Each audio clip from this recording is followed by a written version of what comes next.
প্রতিবন্ধী ব্যক্তিদের অধিকার ও সেবাকে দয়া বা চ্যারিটি নয়, সাংবিধানিক ও নাগরিক অধিকার হিসেবে দেখছে সরকার। অন্য নাগরিকদের মতোই যেন প্রতিবন্ধী ব্যক্তিরা সমান অধিকার ও সুযোগ সুবিধা পান তা নিশ্চিতে বিভিন্ন মন্ত্রণালয় মিলে কাজ করছে, এমনটা জানিয়েছেন স্বাস্থ্য প্রতিমন্ত্রী ডাক্তার এম.এ. মুহিত। স্বাস্থ্য মন্ত্রণালয়ের প্রতিবন্ধী অধিকার ও সেবা সুরক্ষা বিষয়ক আন্তঃমন্ত্রণালয় সমন্বয় সভায় এই কথা বলেন তিনি। শাহরুল ইসলাম রকির প্রতিবেদনে বিস্তারিত। স্বাস্থ্য মন্ত্রণালয়ে প্রতিবন্ধী অধিকার ও সেবা সুরক্ষা বিষয়ক আন্তঃমন্ত্রণালয় সমন্বয় সভায় সমাজ কল্যাণ মন্ত্রণালয়ের প্রতিমন্ত্রী ফারজানা শারমিন বলেন, নতুন বাজেটে প্রতিবন্ধী বান্ধব বেশ কিছু প্রকল্প নেওয়া হয়েছে। দেশের 22টি জেলার 22টি উপজেলায় চালু হচ্ছে শিশু স্বর্গ প্রকল্প। এর মাধ্যমে উপজেলা স্বাস্থ্য কমপ্লেক্সে প্রতিবন্ধী শিশু ও ব্যক্তিদের চিকিৎসা সেবা নিশ্চিত করা হবে।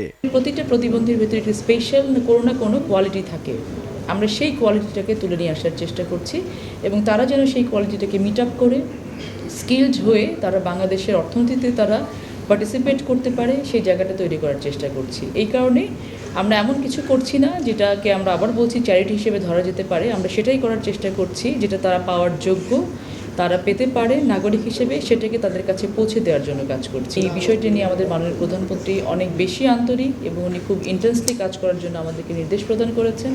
আমরা চেষ্টা করছি সকলে মিলে সেই জায়গাটাকে তুলে নিয়ে আসার জন্য। স্বাস্থ্য প্রতিমন্ত্রী ডাক্তার এম.এ. মুহিত বলেন, প্রতিবন্ধী ব্যক্তিদের সুযোগ সুবিধা নিশ্চিত করা সরকারের দায়িত্ব।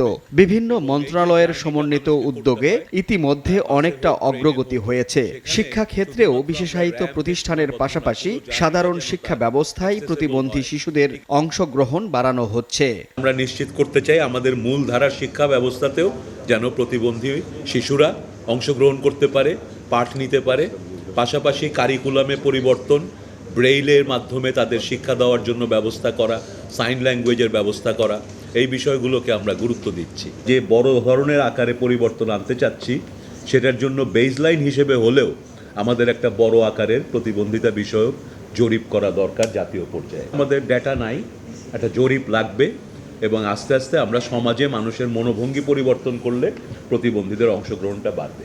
প্রত্যন্ত অঞ্চলের শিশুরাও যেন শিক্ষার সুযোগ পায় সেজন্য বিশেষায়িত স্কুলগুলো আরও সংগঠিত করা হচ্ছে। পাশাপাশি সাধারণ বিশ্ববিদ্যালয়গুলোকেও করা হচ্ছে প্রতিবন্ধী বান্ধব। লক্ষ্য একটাই, সমান অধিকার নিশ্চিত করে প্রতিবন্ধী ব্যক্তিদের সমাজের মূলধারায় সম্পৃক্ত করা। এই পরিস্থিতিটা কিছুটা হলেও আস্তে আস্তে আমরা পরিবর্তন আনছি। শাহরুল ইসলাম রকি, SA টিভি, ঢাকা। আপনি কি